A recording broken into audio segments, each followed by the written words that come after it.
아멘. 자, 오늘 새벽에 주신 하나님의 말씀은요, 데살로니가 전서 5장입니다. 데살로니가 전서 5장 12절부터 28절까지. 데살로니가 전서 5장 12절부터 28절까지요.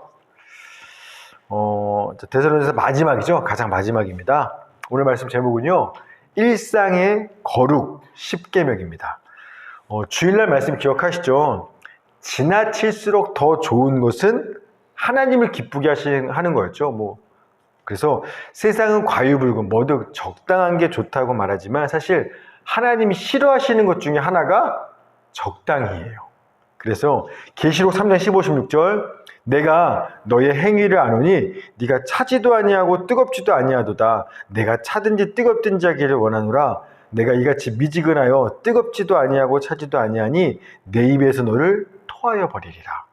하나님은 사실은 세상은 적당히가 좋다. 근데 하나님은 적당히 별로 안 좋아하신다는 거예요. 여러분, 남편이 아내를 적당히 사랑하는데 기뻐할 아내는 없겠죠. 마찬가지예요. 하나님을 기쁘시게 하는 일은요, 적당히가 아니라 너무 지나친 거 아니야? 야, 광신자 아니야? 라는 소리를 들을 만큼 지나치도록 더 뜨겁게 뭘 해야 한다라는 겁니다. 그럼 도대체 우리가 뭘 지나치도록 해야 하나님이 그렇게 기뻐하실까요? 그게 바로 거룩함이었죠. 즉 우리가 세상과 적당히 삶을 안 된다라는 거예요. 적당히 세상과 어울려 살지 않느라 세상으로부터 지나치도록 남들이 또 지나친 거 아니야? 그래도 현실을 사는데 이런 말을 들을 만큼 그렇게 구별되게 살 때 삶의 모든 영역에서 누가 봐도 이 사람은 이 세상에서 사람이 아닌 것 같아. 하늘에 속한 사람 같아. 그렇게 구별되게 거룩하게 살아갈 때 세상 사람들은 우리를 보고 욕할 거예요. 세상 물정도 몰라. 너무 현실 감각이 없어. 비현실적이야.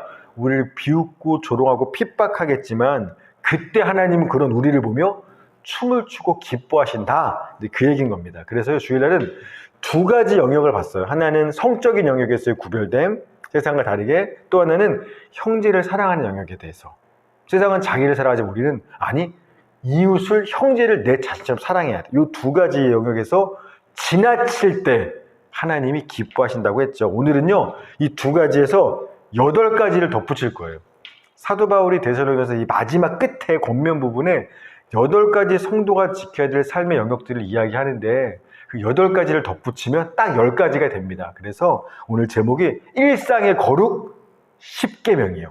이 10가지 10계명의 거룩함을 지켜낼 때 하나님을 기쁘시게 할 때라는 거죠. 자, 1, 2는 봤고요. 첫 번째는 성적인 영역, 두 번째 형제사랑. 자, 세 번째부터 봅니다. 세 번째는 교회 안의 지도자들을 인정하고 사랑하고 존경해야 한다라는 겁니다. 자, 데살로니가전서 5장 12절 13절인데요. 제가 세 번역으로 읽을게요. 이게 좀 또 이해가 쉬워요. 형제자매 여러분, 우리는 여러분에게 부탁합니다. 여러분 가운데에서 수고하며 주님 안에서 여러분을 지도하고 훈계하는 이들을 알아보십시오. 그들이 하는 일을 생각해서 사랑으로 그들을 극진히 존경하십시오. 여러분은 서로 화목하게 지내십시오. 여러분, 세상은요, 윗 권세나 권위를 무시해요. 그래서 가정에서 부모의 권위를 무시하고 학교에서 선생의 권위를 인정하지 않고 직장에서 상사를 욕하고 나라의 지도자들도 인정하고 존경하기는커녕 업신여기고 함부로 비판하고 거역하죠. 그게 세상의 문화인 겁니다. 이건 하나님이 기뻐하지 않는다라는 거예요.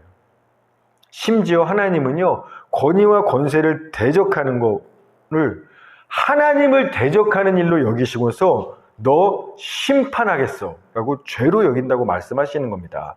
로마서 13장 1절 2절 각 사람은 위에 있는 권세들에게 복종하라. 권세는 하나님으로부터 나지 않음이 없나니 모든 권세는 다 하나님께서 정하신 바라. 그러므로 권세를 거스르는 자는 하나님의 명을 거스름이니 거스르는 자들은 심판을 자취하리라. 그러니까 권세에 거스리는 건요, 그냥 욕먹을 만하잖아가 아니라 그건 그 권세를 세운 하나님을 대적하는 거기 때문에 심판받을 죄가 된다는 거예요. 기뻐하지 않을 정도가 아니라 심판받는 죄라는 겁니다. 특별히 사도 바울은 오늘은요, 부모의 권위, 선생의 권위뿐만 아니라 주님 안에서 성도들을 위하여 수고하고 지도하고 훈계하는 지도자들, 즉 사역자들을 인정하고 사랑하고 극진히 존경하라고 말씀하는 겁니다. 여러분, 이거는요, 사역자들이 인정받고 우리 목사님은 존경받을 만해. 또 내 스타일이야. 나랑 너무 잘 맞아. 그래서 인정해라. 그래서 존경하라는 게 아니에요. 그를 세우신 분이 하나님이기 때문에 하나님을 믿는 믿음으로 인정하고 사랑하고 존경하라고 말하는 겁니다. 우리가 이렇게 윗 권세, 교회 지도자들, 우리 목사님들이나 전도사님들이나 이렇게 인정하고 존경하고 사랑할 때 그게 세상 사람들 스타일하고는 완전히 구별된 성도의 거룩함이며, 그렇게 할 때 하나님이 기뻐하신다라는 거예요. 넌 거룩해. 여러분, 민수기 12장에서요, 모세가 구스 여자를 취합니다. 그래서 아론과 미리암이 어떻게 해요? 지도자가 돼가지고 이방 여자 취하면 돼? 비난하죠. 비판하죠. 근데 하나님이 누구 혼내요? 아론과 미리암이에요. 그래서 미리암이 나병에 걸리는 겁니다. 왜? 하나님이 모세를 너네 위에 세웠는데 너네가 감히 비난해? 그건 나를 무시하는 거야. 그래서 미리암이 나병을 걸리죠. 또 민수기 16장에는요, 이번에 누가 하냐면 레위 지파였던 고라 일당들 250명이 모세와 아론을 비난하는 거예요. 특별히 아론의 제사장 지게 돼서, 야, 나도 레위 지파 사람인데 너만 제사장 할 수 있어? 나도 향기에 향 올릴 수 있어. 왜 아론 너만 하는 거야? 그 권위에 도전하고 반란을 일으키게 됩니다. 실제로 백성들 보기에는요, 아론보다 고라가 더 거룩했어요. 왜냐하면 고라와 그 레위 지파 250명들은 아론이 금송아지 만들 때 이 사람들은 뭐 한 사람이냐면 하나님 편에 서서 칼 들고 자기 형제를 친 사람들이 고라예요. 레위 지파 사람이에요. 그러니까 누가 봐도 실질적으로는 고라 일당들이 더 거룩하고 구별되게 살았어요. 아론은 금송아지 만들고 막 핑계대고 했으니까. 그러니까 지네가 봐도 아론이 별거예요. 우리 위에 제사장 될 만하지 못해. 내가 더 그 제사장 나와요. 그래서 반란 일으켰는데 하나님이 어떻게 하세요? 그래, 네가 더 거룩하니까 바꾸자라고 안 하시죠. 고라 일당을, 고라를 집안을 땅을 열어서 삼켜버리고 하늘에서 불을 내려서 그 고라를 따르던 250명을 레위 지파를 싹 불태워 죽이시는 겁니다. 왜? 하나님이 세운 권세와 권위를 인정하고 존경하고 따르지 않았기 때문에 그래요. 그래서 우리가 이렇게 하는 건 세상 문화를 따라가는 겁니다. 우리는 윗권세를 인정하고, 특별히 주 안에서 섬기는 지도자들을 인정하고 존경하고 따를 때, 그때 하나님이 기뻐하신다라는 거예요. 그게 이제 세 번째고요. 자, 네 번째, 하나님을 기쁘시게 하는 일상의 거룩은 형제자매들끼리 서로의 연약함을 붙들어주고 서로 사랑하는 겁니다. 이것도 제가 5장 14절인데 14, 15절 제가 세 번역으로 한번 읽어볼게요. 형제자매 여러분, 여러분에게 권고합니다. 무질서하게 사는 사람을 훈계하고 마음이 약한 사람을 격려하고 힘이 없는 사람을 도와주고 모든 사람에게 오래 참으십시오. 아무도 악으로 악을 갚지 말고 도리어 서로에게, 모든 사람에게 항상 좋은 일을 하려고 애쓰십시오. 아멘. 여러분, 예수님을 믿지만 무질서하게 자기 마음대로 사는 형제가 있어요. 그러면 가서 사랑으로 권면해야 되는 거예요. 또 반대로요, 이런 사람들이 너무 마음이 완악해서 지 마음대로 사는 무질서라면 또 정반대로 마음이 약한 사람도 있어요, 교회 안에. 그러면 그런 형제들 어때요? 격려해주고, 힘이 없는 지체들은 도와주고, 이처럼 모든 사람을 오래 참아줘야 된다는 겁니다. 여러분, 교회 오는 사람들 보면 사실은 아시다시피 강하고 잘난 사람 별로 없죠. 세상에서 버림받고 상처도 많고 여러 가지 허물과 약점도 많고 가난하고, 그래서 의지할 때라고는 보이지도 않는 예수님밖에 없는 사람들이 교회로 오는 거예요. 세상은요, 양육강식의 원리예요. 약자의 고기를 강자가 먹는다. 양육강식. 즉 강자가 약자를 지배하고 다스리는 힘의 논리로 운영되는 게 세상이라면, 근데 교회는 달라요. 교회와 성도는요, 가정의 원리로 운영이 돼야 되는 거예요. 유독 약하고 아프고 상처하고 허물 많은 사람들이 교회에 오게 되는데, 이건 가정이, 그들 잡아먹으면 안 돼요. 무시하면 안 되고. 가정의 원리. 가정은요, 거꾸로죠. 강자가 약자를 지키고 돌보고 섬기는 게 가정이에요. 힘 있는 부모들이요, 어른들이 열심히 힘들고 해서 아무것도 안 하고 있는 자식들을 다 먹이고 입히고 성장시켜내는 거. 이게 이제 가정이잖아요. 사랑의 원리로 돌아가는 게.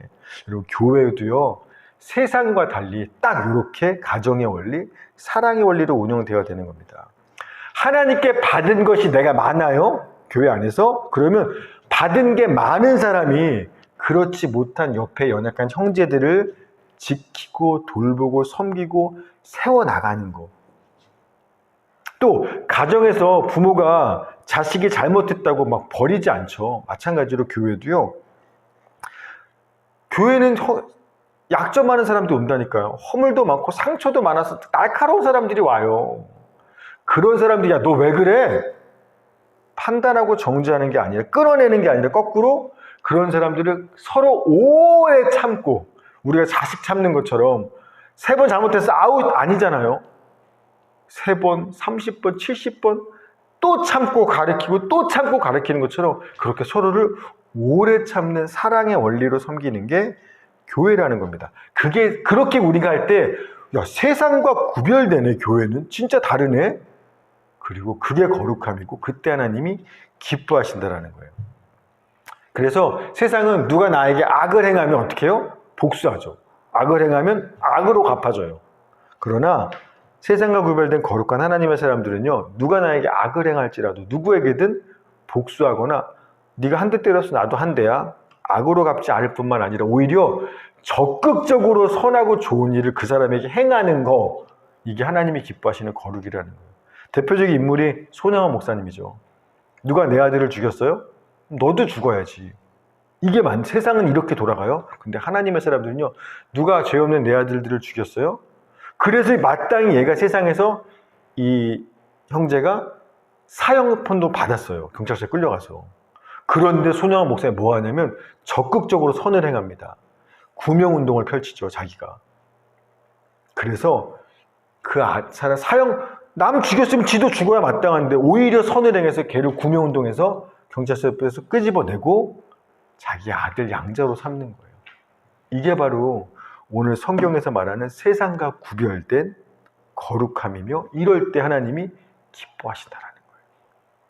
자, 5번째부터 7번째 계명까지는요, 이 거룩의 10계명은 되게 유명한 말씀이에요. 자, 우리 16, 17, 18절 같이 한번 읽어봅시다. 시작. 항상 기뻐하라, 쉬지 말고 기도하라, 범사에 감사하라. 이것이 그리스도 예수 안에서 너희를 향하신 하나님의 뜻이니라. 아멘. 여러분, 그냥 기뻐하라, 기도하라, 감사하라가 아니죠. 뭐 그러면 사실 거룩하고 세상과 구별될 게 없어요. 그 앞에 한 단어씩 수식어를 붙여놨어요. 그것 때문에 세상과 다른 거룩한 구별됨이 되는 겁니다. 자, 기쁜 일이 있을 때 기뻐하는 건 세상 사람 다 아는 거예요.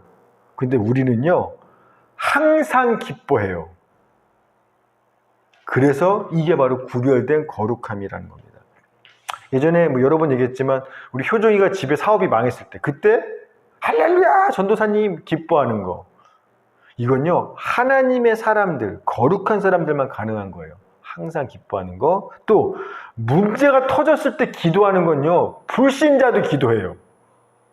문제 터지면. 그러나 쉬지 않고 기도하는 거, 끊이지 않고 기도하는 거, 그건요, 기도는 의지잖아요. 항상 모든 일에 하나님께 기도하고 의지하는 건요, 세상과 구별된 거룩한 사람들만 할 수 있는 일이고, 그때 하나님은 기뻐하세요. 힘들 때 기도하는 건 하나님 기쁨이 안 돼요. 근데 아무 힘들 없고 평안할 그때 쉬지 않고 기도하는 건 하나님을 기쁘시게 하는 거예요. 또 좋은 일 있을 때 감사하는 건 뭐 누구나 해요. 엄마 감사해요, 아빠 감사해요. 그러나 범사에, 즉 모든 일에 감사하는 건요 세상과 구별된 거룩함이에요. 하나님을 기쁘시게 하는 일이라는 겁니다. 아까 손양원 목사님 이야기했지만 손양원 목사님이 그 아들 장례식장에서 아이고가 아니라 하나님께 9가지 감사의 기도를 장례식장에서 공포하는 거. 고난 중에 원망하는 건 누구나 해요. 그러나 고난 중에 고난당한 것이 내게 유익함입니다. 하나님 감사합니다. 이렇게 하는 건 세상과 구별된 거룩함이에요. 그게 거룩함입니다. 그때 하나님은 기뻐하신다는 거예요. 이게 이제 5, 6, 7번째 계명이고요. 거룩함에. 자, 8번째 하나님을 기쁘시게 하는 일상의 거룩함이 뭐냐면, 자, 19절입니다. 19절 시작. 성령을 소멸하지 말며. 여러분, 예수님께서는 사역하실 때, 공생애 하실 때 성령으로 사역하셨죠. 자, 누가복음 4장 18절 19절. 주의 성령이 내게 임하셨으니 이는 가난한 자에게 복음을 전하게 하시고 내게 기름을 부으시고 나를 보내사 포로된 자에게 자유를, 눈먼 자에게 다시 보게 함을 전파하며 눌린 자를 자유롭게 하고 주의 은혜를 전파하게 하려 하심이라. 예수님이 성령의 임하심으로 이런 사역들을 하셨다는 겁니다. 또 부활하신 예수님이 자기만 성령 충만함으로 사역하신 게 아니라 부활하신 예수님이 제자들을 찾아가서 첫 마디가 성령 받으라예요. 또 40일 있다가 하늘로 승천하시면서 제자들에게 마지막 하신 말씀도 예루살렘을 떠나지 말고 내가 약속한 거 있지? 성령 받기를 기다려라. 그래서 제자들도 성령을 받았어요. 그래서 성령 충만함으로 제자들도 사역을 했다라는 겁니다. 여러분, 우리가 세상과 구별된 하나님의 사람이 된, 거룩한 사람이 된 거는요, 하나님의 영 성령이 우리 안에 거하시기 때문에 그래요. 하나님 보시기엔 누가 내 아들, 세상 아들, 마귀의 자녀와 하나님의 자녀가요, 성령이 있느냐 없느냐를 통해서 하나님의 자녀, 이게 구분된다라는 겁니다. 예수 믿는 우리 안에 성령이 임하셨기 때문에 우리는 하나님의 거룩한 자녀가 되는 거예요.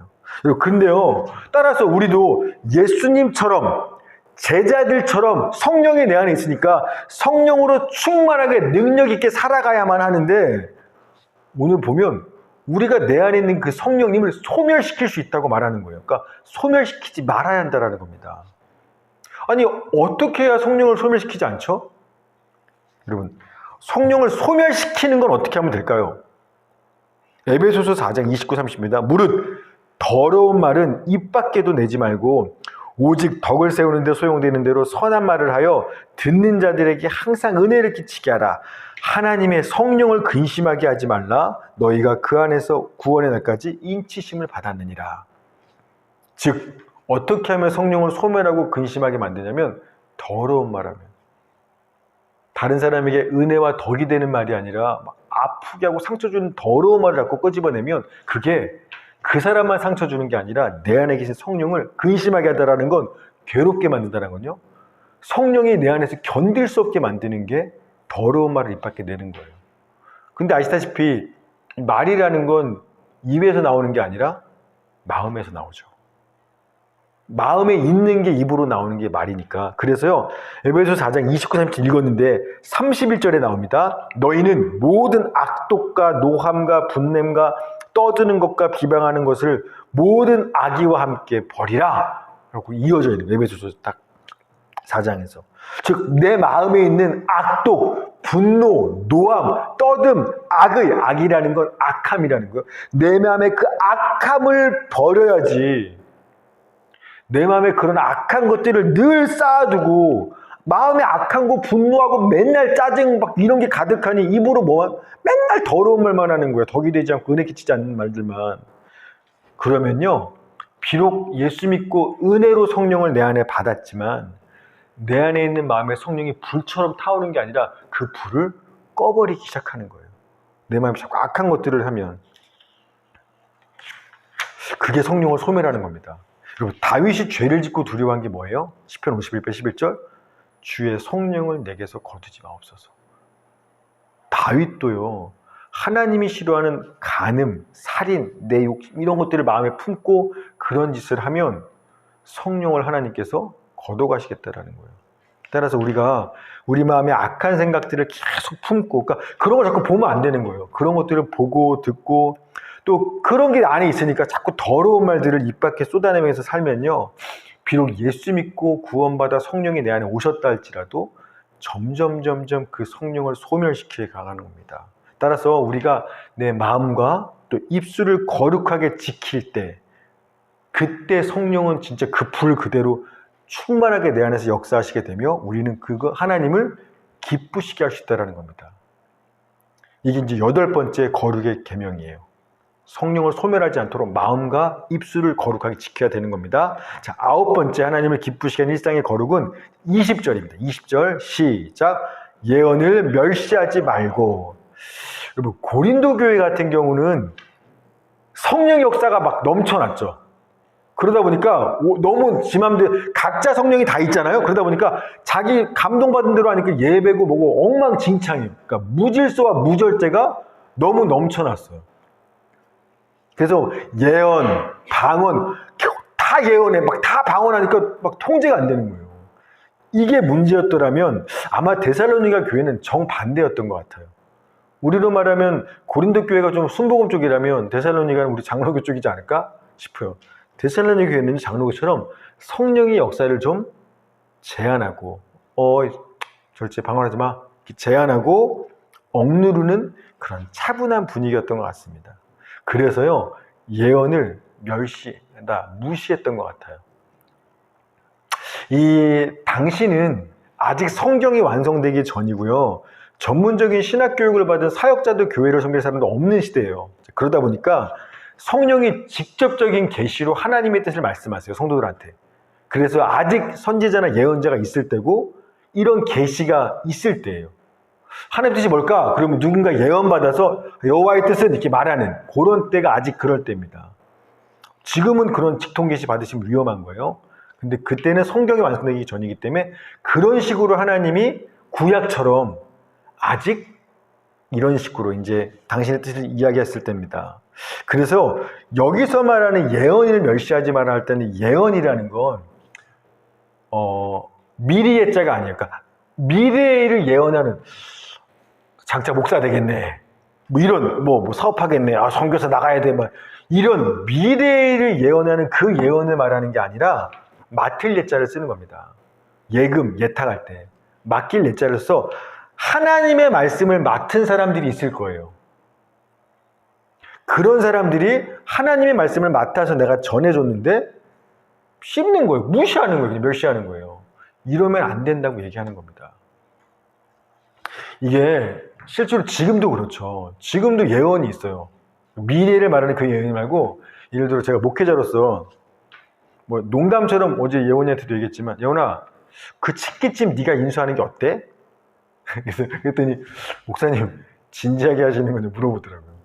그러니까 뭐 이런 것뿐만 아니라 뭐 누군가한테 야 너 요새 좀 믿음이 좀 아닌 거 흔들리고 있는 거 아니야? 너 그렇게 요새 살고 있는 거 옳지 않은 거 아니야? 하나님이 좀 안 좋아하는 내가 널 위해 기도하는데 자꾸 내 마음이 어렵고 불편하네 무겁네 이런 식으로 요새도 목회자나 성도들 간에 서로가 기도하면서 하나님 이런 마음을 좀 주시는데 라고 조언하거나 권면할 때 있잖아요. 자, 이럴 때 세상 사람들은 뭐라 그래요? 야, 네가 뭔 상관인데 내 인생이 신경 쓰지 마. 네 일이나 잘해. 자, 세상은 이렇게 반응하지만 하나님을 믿는 거룩한 사람들은 세상은 구별돼야 돼. 누가 너한테 그런 말을 하면 설사 그가 네가 보기에 어린아이가 그냥 하는 말일지라도 혹시 하나님께서 저 아이를 통해서 저 사람을 통해서 나한테 지금 뭔가 말씀하는 건 아니실까? 그렇게 진지하게 듣고 깊이 상고해야 한다라고 얘기하는 겁니다. 저도요 목사다 보니까 저한테 뭐 인정해주고 존경받을 때도 있지만 막 이렇게 욕을 하시는 분들도 있어요. 목사가 그것도 못해부터 시작해서 목사가 돼갖고 뭐 용서도 안 해? 목사가 돼서 사랑도 안 해? 목사가 됐는데 뭐해? 이제 그런 말 들으면 얼마든지 씹을 수 있어요. 제가 근데 그런 말 때문에 힘들어하는 이유는 하나예요. 일기를 보면 알겠지만 진짜 하나님이 저한테 하시는 말로 들어서 그래요. 하나님이 저 사람의 입술을 통해서 하나님 말씀을 저 사람에 맡겨놔서 저 사람의 입술을 통해서 나한테 지금 야, 너 지금 너무 사랑 없는 거 아니야? 네 안에 사랑 있어? 너 요새 좀 경건하게 살지 안 살더라? 저를 책망하시는 말로 하나님이 저 사람을 듣기 때문에 그 말을 멸시하는 게 아니라 그 말 때문에 가슴이 아프고 막 진짜 회개하며 내가 그렇지 않아? 점검하게 되는 겁니다. 우리가 이렇게 살아갈 때 예언을 멸시하는 게 아니라 받아들이고 이럴 때 세상과 구별되게 사는 거룩이고요. 그때 하나님이 너 기특하다. 귀하고 기쁘게 여기신다라는 겁니다. 이게 9번째고요. 마지막 10번째 하나님을 기쁘시게 하는 일상의 거룩함. 자, 5장 21절 22절 시작. 범사에 헤아려 좋은 것을 취하고 악은 어떤 모양이라도 버리라. 우리가 살면서 보고 듣고 만나는 모든 일에 있어서요, 취할 게 있고 버릴 게 있다라는 거예요.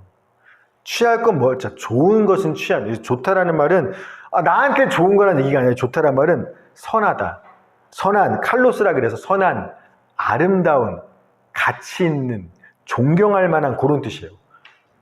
자, 살면서 그런 것들 있죠. 그런 것들은 보고 듣는 모든 것들 중에 가치 있고 아름답고 선하고 덕이 되는 이런 귀한 것들은요, 취하다라는 것도 뭐냐면 붙잡다라는 거예요. 소유하다. 그거는 내 것으로 붙잡고 간직하고 소유해야 된다는 겁니다. 그러나 악한 것은요, 버려야 되는데 어떤 정도로? 그 모양조차도 버리라니까. 흉내도 내지 마. 그냥 따라해 본 거예요. 아니. 어려서 그래요. 아니. 흉내도 내지 마. 그 모양이라도 악한 것은 버리라고 말하는 겁니다. 뭐 애들 막 욕하고 이런 것들도 애들 때 다 그래요. 아니요. 모양조차도 악한 것은 버려야 되는 거예요. 자, 이것이 바로 우리가 지나칠 만큼 더욱더 해야만 할 거룩함. 세상은 저렇게 가도 우리는 요 10가지의 거룩함들 살기 위해서 몸부림을 쳐야 하고, 그때 하나님은 기쁘시다라는 거예요. 이게 우리가 지나치도록 해야 될 일인데 예수 믿고. 근데요, 이 10가지 일상의 거룩함 10계명을 알고 나면 이제부터 이렇게 살아야지라는 기쁜 마음이 들기보다 사실은 좀 마음이 절망스럽고 부담스러워요. 누군 몰라서 이렇게 안 사나? 안 되는 걸 어떡해. 나도 진짜 하나님을 기쁘시게 세상과 구별되게 살고 싶어. 근데 말처럼 쉽지가 않으니까 문제죠.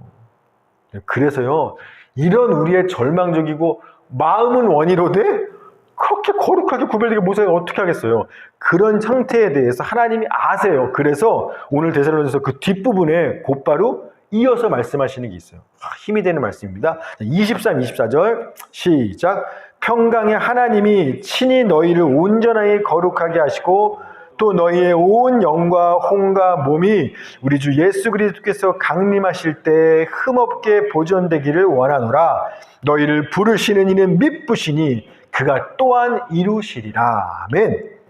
누가 우리의 영과 혼과 몸, 전 인격을 하나의 흠도 없이 온전히 거룩하게 만드신대요. 누가? 평강의 하나님이. 그러니까 우리 보고 너 거룩하게 노력해? 이런 게 아니라 그 하나님이 우리가 내 영혼도 혼도 육체도 온전히 거룩하도록 그분이 만드실 거야. 그는 미쁘시니까 너네를 불렀을 뿐만 아니라 그분이 또한 이루실 거야. 거룩하게 만들어낼 거야 라고 말씀하시는 거예요. 이 성경이 참 단순한 계명집이 아니라 늘 뒷부분이 이런 게 붙어서 놀라운 거예요. 그러니까 우리를 죄에서 하나님이 예수님을 십자가에 죽이신 우리를 죄에서 구원하실 뿐만 아니라 구원만 해놓고 알아서 해가 아니라 구원했으니까 구원받은 우리가 진짜 구원받은 하나님의 자녀답게 온전히 거룩하게 살아가도록 그것도 그분이 하실 거야 라고 말씀하는 거예요. 실제로 그렇죠, 여러분. 자식을 낳기만 하고서 너 내가 얼마나 힘들게 난 줄 알아? 이제 네가 한번 똑바로 잘 살아봐? 그러는 부모는 없죠. 힘들게 자식을 낳은 만큼 이 자녀가 거룩하고 건강한 어른이 되도록 힘을 다해서 키워내는 게 부모잖아요. 지금 하나님이 그 얘기 하시는 거예요. 나도 너네를 불렀을 뿐만 아니라 구원했을 뿐만 아니라 너네가 주님 다시 오실 그날까지 온전히 거룩하게 되도록 내가 그렇게 키워낼 거야. 만들어낼 거야. 라고 말씀하시는 겁니다. 여러분, 아무리 실력 없는 선수라도요, 정말 훌륭한 코치를 만나면 어때요? 단번에 실력자는 못 되겠지만 계속 코치 받다 보면 점점 실력이 늘어요. 뭐 당연한 상식 아니겠습니까? 똑같아요. 비록 지금 우리의 모습이 하나님이 원하시는 그 거룩한 세상과 구별된 모습하고는 좀 거리가 멀어 보여도 나는 지금은 좀 적당히 세상에 섞여 있는 것처럼 믿는 것도 아니고 이렇게 보인다 할지라도요, 우리가 날마다 우리 영혼의 거룩의 코치 되시는 그 하나님을 바라보고 그냥 하루하루 따라가는 거예요. 오늘 시키면 그거 하고 오늘 혼내시면 회개하고 그냥 하루하루 그분을 바라보면서 그 코치를 따라서 하루하루 살아보면 점점 그분께서 우리를 정말 거룩하게 영과 혼과 몸이 주님 다시실 그날에 온전하네 라고 칭찬받을 만큼 거룩하고 순결한 신부로 만들어 나가신다는 겁니다. 우리가 할 일은 오늘도 이렇게 새벽에 예배 드리는 것처럼 하루하루 그분을 따라가면 되는 거죠. 주님을 따라감으로 우리 일상에서 그 예수님을 닮은 거룩함들이 이루어지기를 주의 이름으로 축원합니다. 하나님 감사합니다. 오늘 이 새벽에 하나님의 귀한 말씀을 통해서 도전도 받고 또 위로도 받습니다. 주님을 기쁘시게 하는 건 우리가 세상으로부터 지나치게 구별돼서 욕먹을 만큼 구별되는 걸 하나님을 기쁘시게 하시는데, 우리 힘으로 만약에 그렇게 살려고 했더라면 우린 절대 못합니다. 그러나 하나님께서 이런 연약함도 아시고 당신이 친히 우리를 거룩하게 만들어내겠다고 약속하시니 너무나 감사합니다. 이 약속을 믿고 믿으니까 이 믿음 가지고 날마다 나를 거룩하게 변화시켜 나가실 주님을 바라보고 순종하고 하루하루 따라 나가는 우리 착한 용의 식구들 모두가 되게 하여 주시옵소서. 감사드리며 예수님의 이름으로 기도했습니다. 아멘. 우리 주기도문함으로 예배를 마치고 각자 주님 앞에 기도하는